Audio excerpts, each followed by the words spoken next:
যেই ছেলেটা আগে সকাল 10টায় ঘুম থেকে উঠতো, আর এখন সেই ছেলেটা সকাল 6টায় ঘুম থেকে উঠে চুপচাপ কাজে চলে যায়।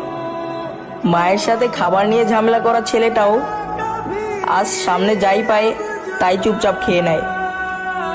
স্কুল এবং বিয়েবাড়ি আনন্দ করে মাতিয়ে রাখা ছেলেটাও আজ কোনো উৎসব হলেও সে চুপচাপ করে বসে থাকে। বাবার সাথে জামা কাপড় নিয়ে ঝগড়া করা ছেলেটাও আজ একটা নতুন জামা কিনলে বাবাকে বলে, বাবা তুমি এটা নিয়ে নাও, আমি অন্য একটা নিয়ে নেব। মায়ের কাছে ছোটখাটো জিনিস নিয়ে বায়না করা ছেলেটাও আজ পরিবারের ইচ্ছা পূরণ করতে ব্যস্ত হয়ে গেছে।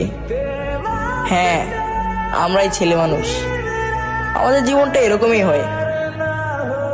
শালার আমাদের ফিলিংসটা কেউ বোঝেই না।